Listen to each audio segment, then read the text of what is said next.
Encounter अशा लोकांना म्हणजे सगळ्या जगाला कळेल की भोंदूगिरीमुळे काय शिक्षा मिळते आणि ही शिक्षा अशी केलीच पाहिजे. भर चौकामध्ये घेऊन त्याला सगळ्या समक्ष फाशी द्या. म्हणजे सगळे बाकीचे बुवा लोक आहेत ना, ते सगळे बुवा ते तरी बंद होतील सगळं करायचं. देवावर श्रद्धा असावी पण माणसावर कधी विश्वास ठेवू नये. माणूस हा विश्वासघातकी असतो. ह्या प्रकरणामध्ये महिला 100% जबाबदार आहे.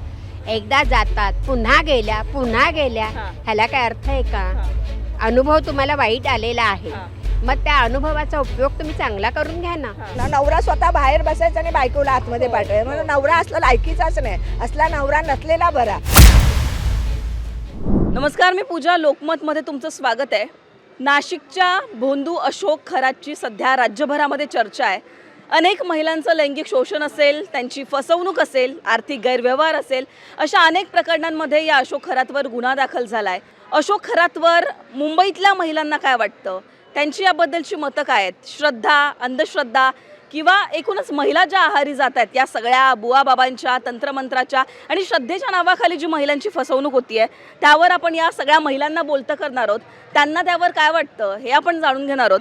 पहिल्यांदा तर मला सांगा, जेव्हा तुम्ही ऐकलं की असं झालं आहे, एक नाशिकचा कोणतरी खरात ज्याच्याकडे अनेक राजकीय मंडळीसुद्धा जायची आणि एकूणच जर आपण बघितलं तर भरमसाठ अशा महिला आहेत ज्या या खरातकडे गेल्या. फक्त सामान्य महिला नाही तर अनेक उच्च शिक्षित महिला, उच्च पदावर असलेल्या महिला, त्यांना हा श्रद्धेच्या नावाखाली त्यांची फसवणूक करायचा, त्यांचं शोषण करायचा आणि एकदा नाही तर ते तो रिपीट करायचा, वारंवार करायचा.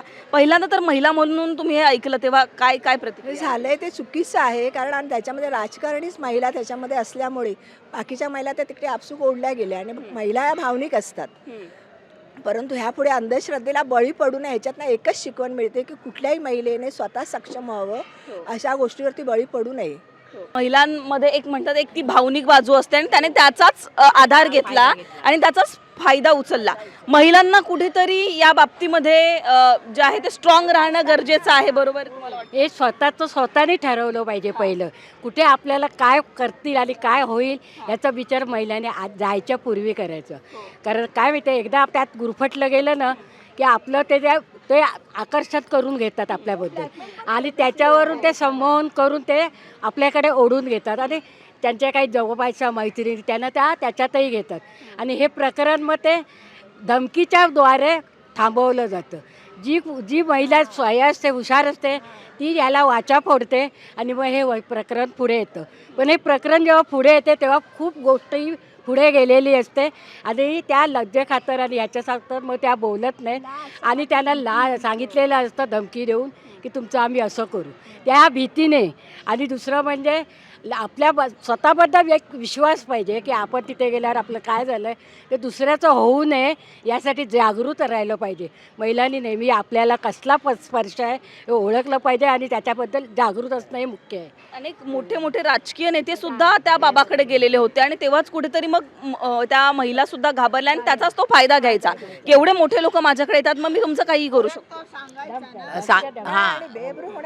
बेअब्रू होण्यापासून त्या घाबरल्या त्या धमकी दिलेली असणार.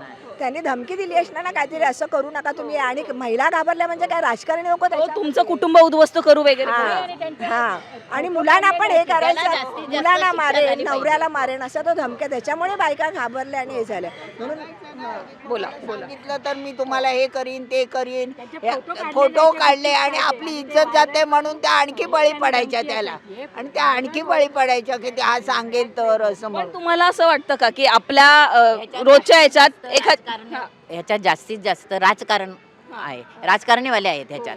हां, सामान्य महिला अशा ठिकाणी जात नाहीत, पण हे राजकारणीवाले जातात, त्यामुळे सामान्य महिला जातात. कारण श्रीमंत जातात ना, त्यामुळे इथे काहीतरी आहे, काहीतरी पैसा मिळतोय, नाहीतर काहीतरी होतंय म्हणून बाकीचेही तिथे जातात. पण मग एखादी गोष्ट होत नाहीये किंवा आपल्याला ती मिळत नाहीये म्हणून अशा बुवाबाबांचा आधार घेणं तुम्हाला ते योग्य वाटतं का? अशावर आधार घेणं योग्य नाही. कारण हे संमोहन करून केलं जातं एक, आणि दुसरं धमकी देण्यात जातं. त्यांच्या हे व्हायरल होतात, ज्या भीती काढून घेतात ते व्हायरल करतात. त्या भीतीने बायका बोलत नाही जास्त, पण त्याच्यातूनच एखादी निघते की ती हे प्रकरण बाहेर करते. पण आता हा हे फक्त एक उदाहरण आहे आणि ते व्हिडिओ समोर आले म्हणून आपल्याला कळालं. असे कितीतरी बुवा बाबा असतील आणि जे वारंवार हे करत असतील, तर काय करावं महिलांनी? आणि महिलांनी जे आहे जसं या म्हणाला जागृत राहणं गरजेचं आहे. तुम्हाला पण तेच वाटतं? नाही, आजकाल तसं बघितलं गेलं ना तर आजकाल आहे ना शाळेपासून हे शिक्षण गुड टच आणि बॅड टच हे शिकवायला सुरुवात झालेली आहे, पण त्याला ना उशीर झालेला आहे. त्याच्या आधी ज्या महिला ऑलरेडी ज्या मोठ्या झालेल्या आहेत त्या लोकांना तेवढं शिक्षण दिलं जायचं नाही आणि घरच्या दबावाखाली, लोकांच्या दबावाखाली त्या कुठे काय म्हणजे कुणाला मूल होत नाही तर आम्ही तिथे गेलं तर मूल होईल किंवा माझ्या मुलीचं लग्न जमत नाही, मला घरामध्ये हे छळ होतं ते छळ होतं. जेव्हा अशा वस्तू तिथे गेलं की निवारण होईल म्हणून लोकांना तिकडे जातात, पण त्या निवारणच्या खाली त्यांचं शोषण केलं जातं आणि शोषण करताना त्या लोकांची आहे ना व्हिडिओ काढल्या जातात आणि त्या व्हिडिओ काढून त्या लोकांना मग धमकावलं जातं की जर का तुम्ही असं केलं तर. आजकाल सोशल मीडिया इतकं अफाट वाढलेलं आहे की लोक म्हणजे 1 सेकंदामध्ये सगळीकडे जातं. मग त्या भीतीने लोक आहे ना मग घाबरून आहे ना बायका गप्प बसायला लागल्या. पण आणि त्याच्याबरोबर त्यांच्या सोबतीला राजकारणी लोक त्यांच्या पाठीशी आहे म्हटल्यावरती ते आपलं काहीतरी वाईट करतील, आपल्या लोकांना काहीतरी हे करतील म्हणून घाबरून पण बायका हे करत नाही. पण हल्लीची तशी पिढी बघितली तर आजकाल ती खूप सावध झाली आहे आणि ती जास्त कोण याच्या बळी पडत नाही. जास्तीत जास्त ज्या बळी पडलेल्या आहे त्या ज्या आहेत त्या अंधविश्वासी आणि ज्या लोकांना म्हणजे काहीतरी प्रॉब्लेम आहे म्हणून ते लोक जात आहेत तिकडे. तुम्हाला महिला जबाबदारीत वाटतं का याला? कारण अनेक महिला पण बोला की पोलिसांनी पण ना कोणाविषयी पण महिला कंप्लेंट घ्यायला आली तर त्यांनी त्यांची कंप्लेंट नोंदवून त्याबद्दल शहानिशा करावी. कारण काय महिला पण घाबरतात, पोलीस पण मोठ्या ह्या लोकांच्या ह्याच्यामध्ये पडत नाहीत, त्याच्यामुळे बायका पण पोलीस स्टेशनला जायला घाबरतात असं झालेलं. तर ह्याच्यापुढे एकच रिक्वेस्ट आहे सरकारला की पोलिसांनी पण अशा महिलांची ताबडतोब कंप्लेंट घ्यावी आणि शहानिशा करावी. तो मोठा आहे किंवा राजकारणाचा आधार आहे त्याला, तर त्या गोष्टीला बळी पडू नये. पण महिला इथे अनेकांनी प्रश्न उपस्थित केला की महिला का त्याच्याकडे जायच्या, म्हणजे महिलांना हे कळालं नाही का? पण एक महिला म्हणून तुम्हाला काय वाटतं की अशा वेळेला जेव्हा परिस्थिती येते, जेव्हा काही गोष्टी असतात ज्या व्यवस्थित होत नसतात आणि अशा वेळेला त्यांना वाटतं की काहीतरी होईल, त्या भावनिक असतात महिला, खरं म्हणजे भावनिक असतात, काहीतरी कुठे असा आधार कुठनं चांगलं होईल आपलं हे शोधत असतात ना आणि मग त्या अशा फसल्या जातात. फायदा झाला असेल त्यामुळे ह्या बायका बाहेर आपलंही चांगलं होईल म्हणून फसले जातात आणि त्या अंधश्रद्धेवर त्यांना जर वाटतं की आपण बघूया तरी करून बघूया आणि एकदा त्या गुंतल्या की त्या आतमध्ये खेचल्या जातात. म्हणून त्यासाठी प्रत्येकाने जागृत राहिलं पाहिजे आणि प्रत्येकाने असं ठरवलं पाहिजे काय आहे ते त्या मुळाशी आधी पहिलं गेलं पाहिजे, काय आहे ते समजून घेतलं पाहिजे आणि नंतर आपण याच्यात पाऊल टाकलं पाहिजे. आणि आता त्याचं काय झालं आहे, त्याचा खूप प्रचार झाल्यामुळे आत्ता काय बायका हे झाल्या आहेत, सुधारल्या आहेत, पण त्या ज्या अगोदर आहेत ना त्यांच्याबरोबर आहेत ते आता हे सगळं प्रकरण त्यामुळे बाहेर आले आणि ज्यांनी कोणी सुरुवात केली त्याच्याकडे न्यायाला कोणी पण त्यांना मेन आधी शिक्षा झाली पाहिजे तरच ते सुधारतील. खरंच विचार झाला पाहिजे. आपल्या बापू वगैरे सारखे आहे, भैयूजी वगैरे या लोकांचं एवढं उघडकीस आलंय त्याच्यावरनं तरी बायकांनी धडा घ्यायला पाहिजे आणि पुढे असे जे म्हणजे हे लोक आहे यांच्यापासून शक्य तितकं लांब राहायला पाहिजे. कारण आजकाल जे झालेलं आहे ना त्याच्यामुळे जर का तुम्ही एक आवाज उठवला ना तर ते सगळीकडे व्हायरल होऊ शकतो, पण तो आवाज उठवणारा कोणतरी धाडशी बाई पाहिजे की जिने सगळ्यांना सांभाळून सगळ्यांच्या पाठीशी राहून तिने पूर्ण हे केलेलं पाहिजे. त्याला अर्थ आहे. त्याला काय शिक्षा शोधून काढली सरळ एन्काउंटर करून टाकावं. सरळ एन्काउंटर अशा लोकांना म्हणजे सगळ्या जगाला कळेल की बंदुकुरीमुळे काय शिक्षा मिळते आणि ही शिक्षा अशी केलीच पाहिजे आणि एन्काउंटर करावं आणि त्याच्यावर कोणी आक्षेप घेऊ नये. या एन्काउंटरवर इतर जण घेतात ना आणि त्याचं ते मग गाजत राहतं 2 महिने पेपरमध्ये, ते करण्यात सरळ एन्काउंटर करावं असं माझं मत आहे. दुबई सारख्या देशामध्ये सगळ्या पूर्ण रस्त्यामध्ये 4 चौरस्त्यावरती त्या माणसाला आणतात आणि सगळ्या पब्लिकच्या समोर त्याचं ना मुंडकं कापलं जातं की का भीतीने पुढचा माणूस ते हे करू नये. कारण तेवढ्या भीती खूप होते, कारण एक तर आपली इज्जत जाते ते जाते पण आपला जीव पण जातो त्याच्याबरोबर.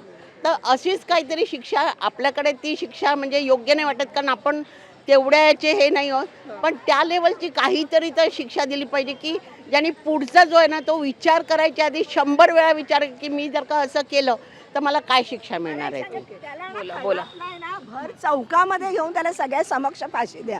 म्हणजे सगळे बाकीचे बुवा लोक आहेत ना, ते सगळे बुवा ते तरी बंद होतील सगळं करायचं. म्हणजे काय होतंय, आपण बुवाबाजी केल्याने, लोकांची भावनिक फसवणूक केल्याने, किंवा ते लोक ते गुंगीचं पण काहीतरी औषध देत होते, पाणी देत होते, त्याच्यामुळे महिला फसल्या गेल्या. त्याच्याकडे व्हिडिओ पण असतील. तुम्ही जर बोललात तर तुमचा असं प्रचार करेन किंवा नवऱ्याला मारेन, मुलाला मारेन असं तो सांगायचा ना, त्याच्यामुळे महिला घाबरल्या गेल्या. नाही तर कोणी महिला असं आता तर खूपच आपल्याला सगळ्या संरक्षण आहे. त्यामुळे सक्षम आहोत सगळीजणं. देवावर श्रद्धा असावी, पण माणसावर कधी विश्वास ठेवू नये. माणूस हा विश्वासघातकी असतो, गोड बोलून सगळ्यांना फसवत असतो. म्हणून माणसावर विश्वास ठेवू नये.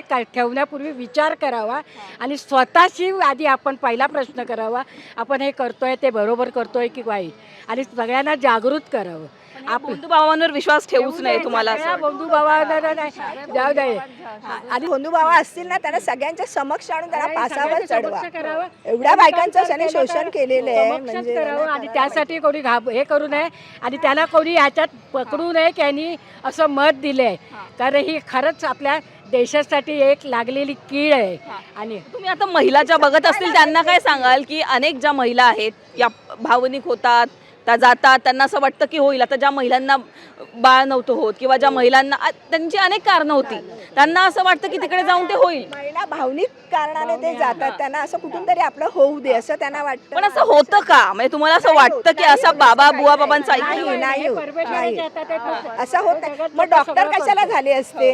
हे असे भोंदूगिरी करणारे जर पुढे आले असते, मग डॉक्टर कोणी शिकलेच नसते ना. मग डॉक्टर कशाला? तुम्ही डॉक्टरकडे जा ना, उच्च डॉक्टरकडे जा, त्यांच्याकडनं ट्रीटमेंट घ्या. हे अशा भोंदू लोकांकडे जायचं नाही. शिक्षित महिला पण त्याच्याकडे जायच्या आणि त्याच्यामुळे एक असं होतं की पैसा, आणखी पैसा मिळावा म्हणून ती लोकच जात होते ना. प्रमोशन व्हावं, मी तर तेच वाचलंय, प्रमोशन व्हावं किंवा नवऱ्याचं प्रमोशन. नवरा स्वतः बाहेर बसायचा आणि बायकोला आतमध्ये पाठवायचं. म्हणून नवरा असला लायकीचाच नाही, असला नवरा नसलेला बरा. स्वतःच्या प्रमोशनसाठी बायकोला जर पुढे करत असेल, असल्या नवऱ्याला पण फाशी द्या असं मला तरी वाटतं. हो की नाही? त्याला तर द्या, पण त्याच्याबरोबर असे नवरे बायकोनं पाठवतात ना स्वतःच्या फायद्यासाठी, ते मोठे लोकच पाठवतात ना, मग त्यांना आधी संपवा. का बुवा बाबांच्या आहारी महिला जातात तुम्हाला असं वाटतं? खरं म्हणजे ह्या ज्या महिला जाणार आहेत त्या हलक्या मनाच्या असतात, शिक्षण कमी असतं, त्यांना भरपूर अडचणी असतात, त्यामुळे त्या तिकडे वाहल्या जातात. याच्यामध्ये एकच आहे की महिलांनी मन स्थिर ठेवायचं. कोणी खरा आजूबाजूला भरपूर आपल्या लोक आहेत आपल्याला फसवणार आहे, पण आपण नाही फसायचं. हे मन खंबीर आपण स्वतः ठेवलं. आणि मग बुवांना आपण दोष देणार तर काय अर्थ नाही. चुकतात पहिल्या महिला, कुठेही पण बघा, कुठेही पण आधी महिला आणि महिलांच्या मागे पुरुष असतात, मग मुलं असतात. तर महिलांनी आपलं मन खंबीर ठेवायचं, वाचन करा, आपलं मन दुसरीकडे रमवा.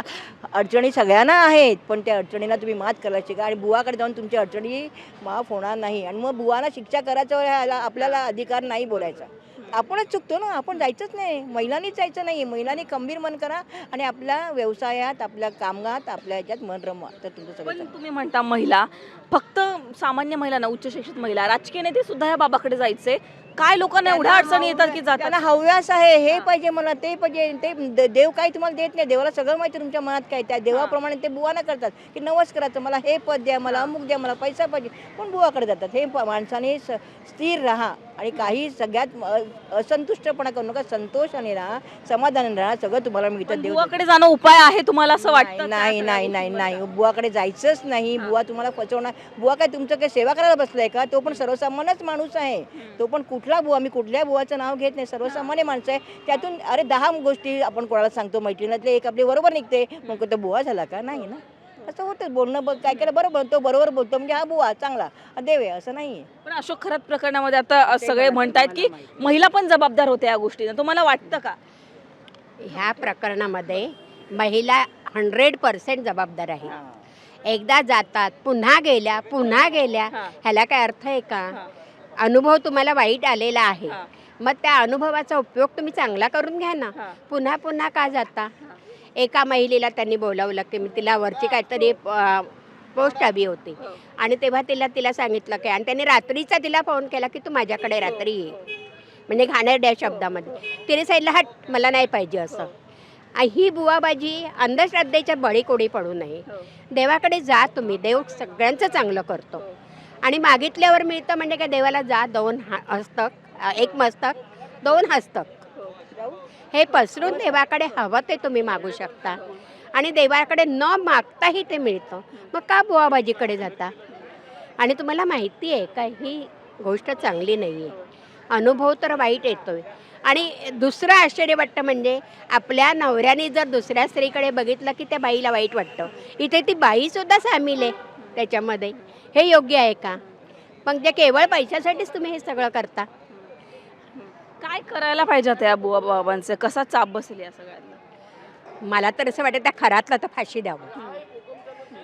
आणि एकाला दिलं की बाकीच्यांमध्ये आपोआपच आळा बसेल. बरोबर आहे ना? अगदी. पण खरात ते एक उदाहरण आहे. असे कितीतरी बुवा बाबा असतील आणि महिला आपल्या अडचणी सोडवण्यासाठी त्यांच्याकडे जातात. हे योग्य आहे का? अजिबात योग्य नाही आहे. अरे तुम्ही स्वतःच्या पायावर, आज जग एवढं पुढे गेलेलं आहे. आपल्या पुढे, डोळ्यापुढे इंदिरा गांधी, द्रौपदी मुर्मू एवढे चांगली उदाहरणं आहेत. आम्हाला तितकं मोठं बनता येणार नाही, पण थोडा तरी त्यांचा आदर्श घेता येईल.